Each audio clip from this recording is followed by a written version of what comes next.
Hello friends, मेरा नाम है सैंडी और आप देख रहे हैं ज्ञान विज्ञान। दोस्तों, आज के वीडियो में हम डिटेल में जानेंगे एक्सिस बैंक के करंट अकाउंट के बारे में और उनके क्या फीचर्स होते हैं, जिससे आप ये तय कर सकें कि कौन सा अकाउंट आपको खुलवाना चाहिए। तो दोस्तों, वीडियो को लाइक, शेयर और चैनल को सब्सक्राइब ज़रूर करिएगा, क्योंकि मैं ऐसे ही इन्फॉर्मेटिव वीडियोज़ लाता रहता हूँ। तो चलिए स्टार्ट करते हैं।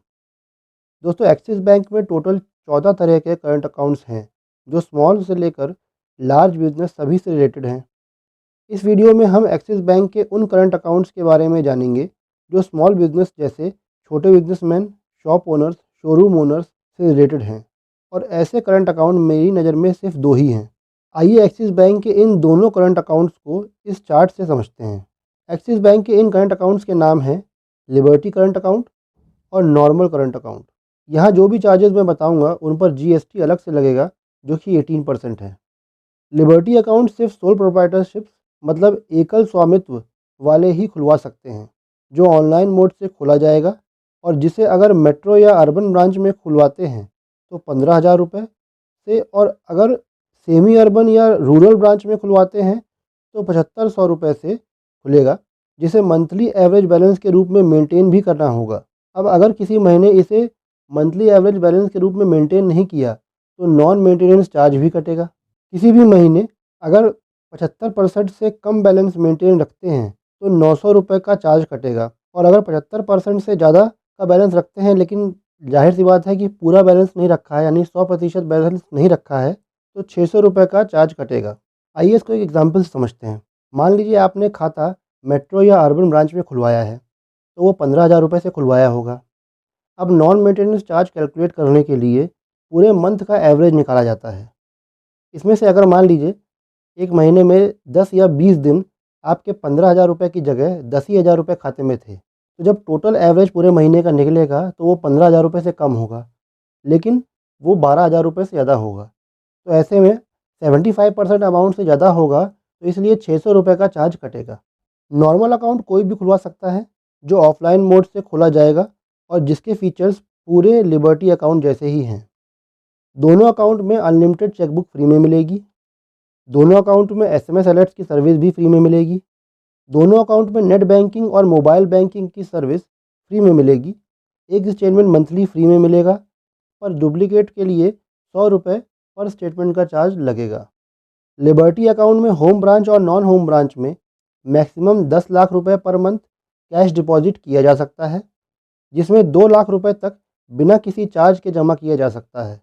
और 2 लाख के ऊपर अगर आप पहुंचते हैं तो हर 1,000 रुपये पर 3 रुपये का चार्ज लगेगा। यानी कि आपने 2 लाख रुपये आपने जमा कर दिए। अब 2 लाख रुपये करने के बाद आप किसी और दिन अगर आप उसी महीने आए और आपने 5,000 रुपये जमा किए, तो जो कि ये 2 लाख रुपये आप पहले ही जमा कर चुके हैं, अब 5,000 रुपये आप जमा कर रहे हैं, उस महीने की लिमिट आप 2 लाख की एग्जॉस्ट कर चुके हैं, तो 3 रुपये पर 1,000 रुपये का चार्ज लगेगा, यानी कि 15 रुपये का चार्ज लगेगा।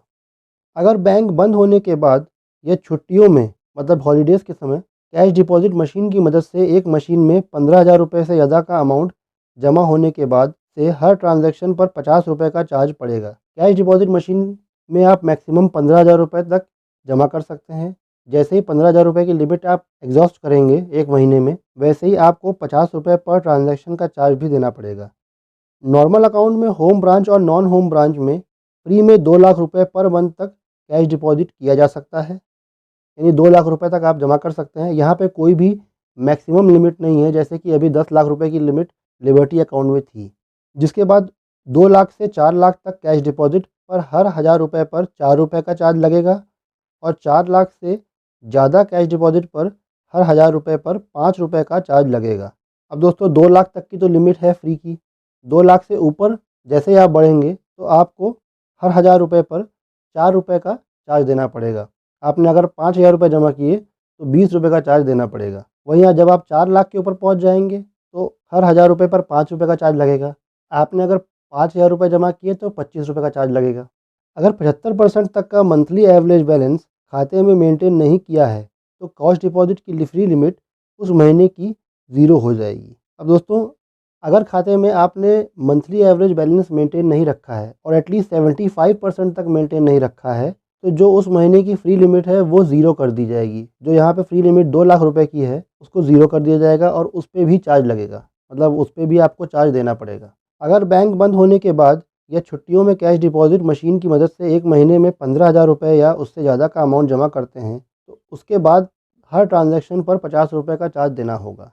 दोनों अकाउंट में अगर 1 महीने में 10,000 रुपए से ज़्यादा का स्मॉल डिनोमिनेशन मतलब छोटे नोटों को बैंक में जमा करते हैं, तो अमाउंट का 2% कैश हैंडलिंग चार्जेस के रूप में देना पड़ेगा।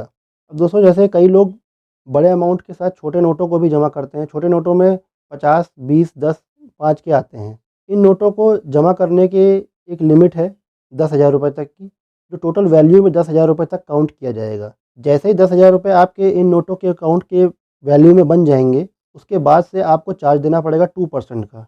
जैसे 10,000 रुपये की लिमिट एक्सीड कर गई और आपने अब 1,000 रुपये के नोट जमा किए, जिनमें से 100 रुपये के छोटे वैल्यू के नोट हैं, तो इन 100 रुपये पर 2% का चार्ज लगेगा, यानी 2 रुपये का चार्ज बैंक काटेगी।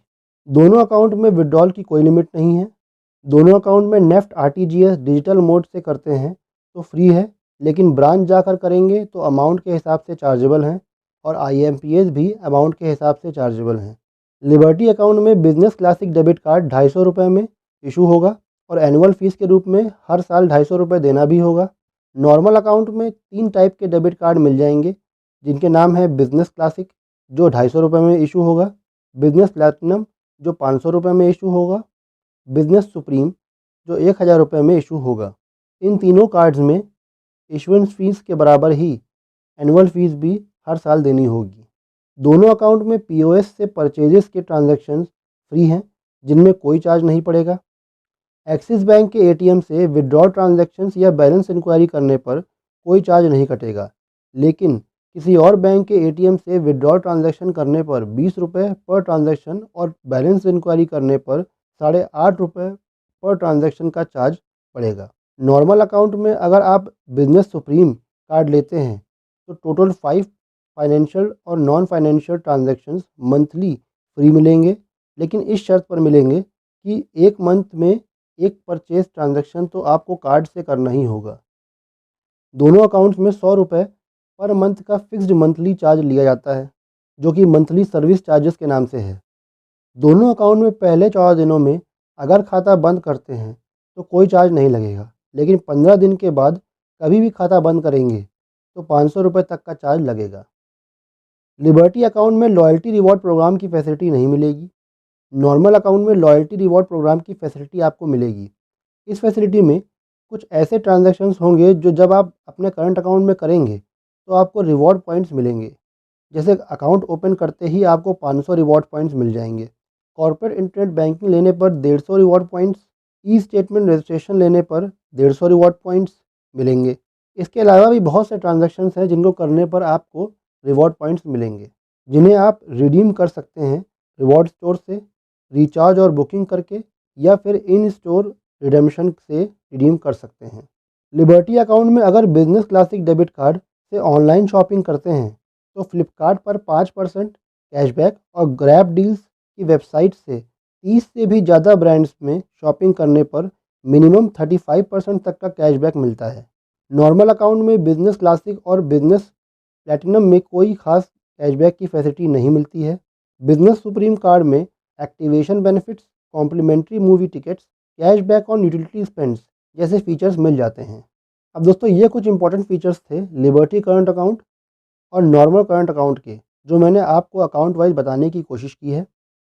इसके अलावा भी कुछ फीचर्स हैं, जैसे outstation cheque collection, clearing, free demand draft facility और भी कई सारे हैं। मैंने इनको इंक्लूड नहीं किया क्योंकि हर करंट अकाउंट होल्डर को इन फैसिलिटीज़ का यूज़ नहीं करना होता है। फिर भी इनके बारे में जानकारी करने के लिए आप बैंक की वेबसाइट से या बैंक जाकर पता कर सकते हैं। ये दोनों ही अकाउंट मैक्सिमम पैरामीटर्स में लगभग एक जैसे ही हैं। कुछ पैरामीटर्स जैसे cash deposit transaction, debit cards, loyalty reward program और कैशबैक फैसिलिटीज़ दोनों अकाउंट में अलग अलग हैं। किसी में है तो किसी में नहीं है। तो ऐसे में आपको अपने बिजनेस के हिसाब से जो बेटर लगे उन पैरामीटर्स को कंसीडर करके अकाउंट खुलवा लें। दोस्तों, आज के लिए बस इतना ही। आज के वीडियो में आपने जाना एक्सिस बैंक में करंट अकाउंट के बेसिक फीचर्स के बारे में। उम्मीद करता हूँ कि आपको आज का मेरा ये वीडियो अच्छे से समझ में आ गया होगा। अगर आपका इससे रिलेटेड कोई भी सवाल है तो मुझसे कमेंट करके पूछें, मैं जवाब ज़रूर दूंगा। और सब्सक्राइब करें मेरे चैनल ज्ञान विज्ञान को, साथ ही नोटिफिकेशन बेल आइकन को ज़रूर दबाइएगा और ऑल पर क्लिक कीजिएगा, क्योंकि मैं ऐसे ही इन्फॉर्मेटिव वीडियोज़ लाता रहता हूँ। Thanks for watching.